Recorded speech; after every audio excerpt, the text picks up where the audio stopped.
প্রথমেই নমস্কার সবাইকে। এবং আমরাও 2-4জন বন্ধু মিলে মায়াপুর যাওয়ার উদ্দেশ্যে একটা প্ল্যান বানিয়ে বেরিয়ে পড়ি।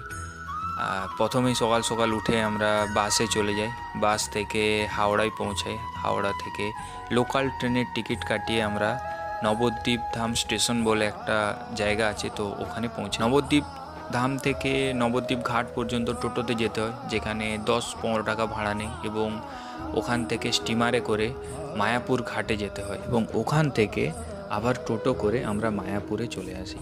তো মায়াপুরের ভেতরে ঘোরাঘুরির পরে আমরা মন্দিরে ঢুকতেই দেখলাম যে এখানের মানুষজন, এখানের যে প্রকৃতি, এখানের পরিবেশ সত্যিই খুব অপরিসীম সুন্দর। তো হ্যালো জেন্টলম্যান, আজ আমরা চলে এসেছি মায়াপুরে। মায়াপুরের যা বিখ্যাত তোমরা জানো, ইসকন মন্দির। তো এই ইসকন মন্দিরের পুরো চারিদিক আমরা ঘুরে দেখেছি। এখন কটা বাজে? 5:30 বাজে। ঠিক আছে, 5:30। তাও এত সুন্দর যে আলোতে আমরা ভিডিও করছি, এটা আমাদের ভাগ্য। ঠিক আছে, তো এত সুন্দর এখানের প্রকৃতি, আর এটা শীতের সময় এসছে, এই মানে দেখতে খুব অসাধারণ লাগছে। কি বলো, তোমার কেমন লেগেছে? সত্যিই খুব ভালো। এইমাত্র গোশালা দিয়ে ঘুরে এলাম। গোশালায় আমাদের যেরকম নর্মাল যেসব গরু থাকে তার থেকে কিছু আলাদা আলাদা দেখতে পেয়েছি, অন্যান্য প্রজাতির। তাদের সঙ্গে সেলফি টেলফি নিয়েছি। ঠিক আছে, এবার এখানে এসে সেই চৈতন্য ওটা এবার দেখা এইদিকে দেখো, ওখানে এসে ভিডিও করছিলাম, কিন্তু আমি দেখিয়ে দেবো ভিডিও করতে দিচ্ছে না, বলছে বাইরে থেকে করলেও 13 টাকা আর ভিতরে গিয়ে করলে 25 টাকা নেবে বলছে। তাই আমরা ভিডিওটা সেভাবে করতে পারছি না, আমরা সাইড থেকে করছি, আর পাশ থেকে লোকটা দেখছে মনে হচ্ছে। তাও হচ্ছে আমরা ইসকনের মেন মন্দিরে, সেখানে গিয়ে প্রসাদের টোকেন কালেক্ট করব, তারপর মন্দিরের ভিতরে গিয়ে দেখি কিছুটা ঘোরা যায় কিনা। সময় অনেক পেরিয়ে গেছে। এখানে একবার আসুন, বছরের একবার হলেও আসুন এখানে আর দেখে যান। ঠিক আছে, খুব সুন্দর লাগবে। এই মায়াপুর পার্কের ভেতরে একটা গৌশালা রয়েছে, যেখানে অনেক আলাদা আলাদা প্রজাতির গরু সেখানে আছে, খুব বড় বড় গরু। তো তোমরা দেখে আসতেই পারো ওখানে।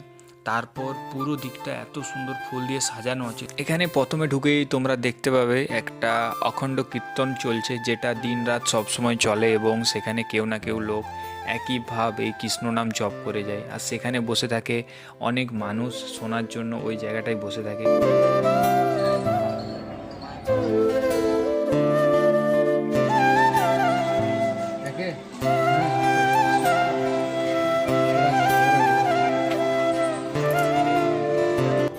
রাতের পরিবেশটা ঠিক অন্যরকম, যে আমরা যখন ঠিক 6:30-7টা বাজতে যাবে, তখন আমরা মন্দিরের ভেতরে ছিলাম, এবং তারপরে শুরু হলো নৃত্য পরিবেশনা।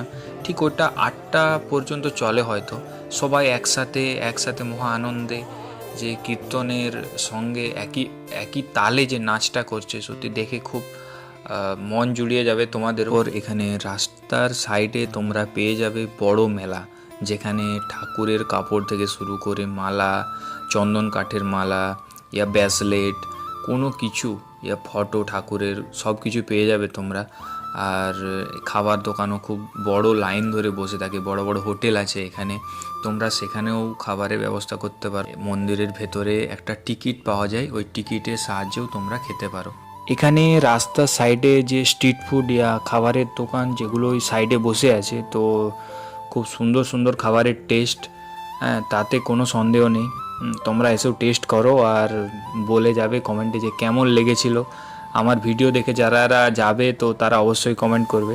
এখানে ভেতরে যা দেখেছো তা বাদেও তোমরা বাইরেও এত সুন্দর সুন্দর মন্দির আছে, যেমন জগন্নাথ মন্দির, রাজা বল্লাল সেনের লিপি, নিমাইয়ের জন্মস্থান, শ্রী চৈতন্য মঠ, শ্যামকুণ্ড, রাধাকুণ্ড, আরও অনেক অনেক মন্দির আছে, যেগুলো তোমরা টোটো ভাড়া করে 250 या 300 টাকার ভিতরে বিনিময়ে তোমরা যেতে পারবে ওখানে। যারা আমাদের এই কৃষ্ণ নাম এইটাকে বাইরের দেশ অবধি নিয়ে গেছে, কিভাবে নিয়ে গেছে, কাদের সাথে লড়াই করেছে, সব কিছুই ওখানে একদম সঠিকভাবে লেখা আছে। তোমরা চাইলে ওখানে যেতে পারো।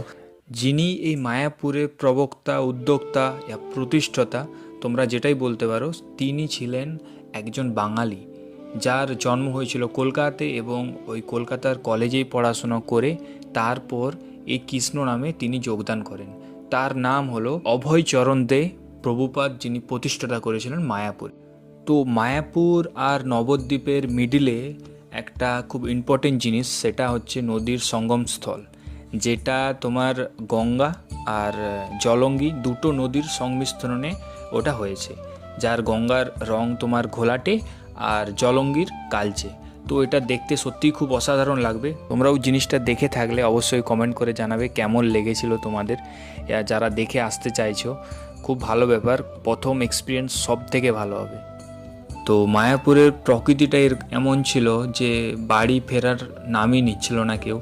তাও বাড়ি ফেরার মানসিকতা নিয়ে আমরা সেম প্রসেস নবদ্বীপ ধাম স্টেশনে চলে আসি এবং ওখান থেকে ফের কলকাতা থেকে আবার বাসে করে বাড়ি। তো এটাই ছিল আমাদের ঘুরতে যাওয়ার একটা ছোট্ট গল্প। তো তোমরাও তোমাদের বন্ধুদের সাথে ঘুরতে যাও এবং ভিডিও বানাও, আপলোড করো, যেখানে খুশি করতে পারো, সেটা ম্যাটার করে না। কিন্তু এই ঘুরতে যাওয়ার যে ভিডিওগুলো, এগুলো পরে যখন দেখবে নিজেকে খুব ভালো লাগবে। তো আমরা নতুন ভিডিও বানাচ্ছি, আমাদের ভুলচুক হতেই পারে। তো যদি কিছু ভুল হয়ে থাকে তো প্লিজ ক্ষমা করে দিও। আর ভিডিওটা সত্যিই যদি কারো ভালো লেগে থাকে তো প্লিজ কমেন্ট করে জানিও। তো চলো, দেখা হচ্ছে কোনো নতুন ঘুরতে যাওয়ার গল্প নিয়ে, অন্য কোনো ভিডিওতে।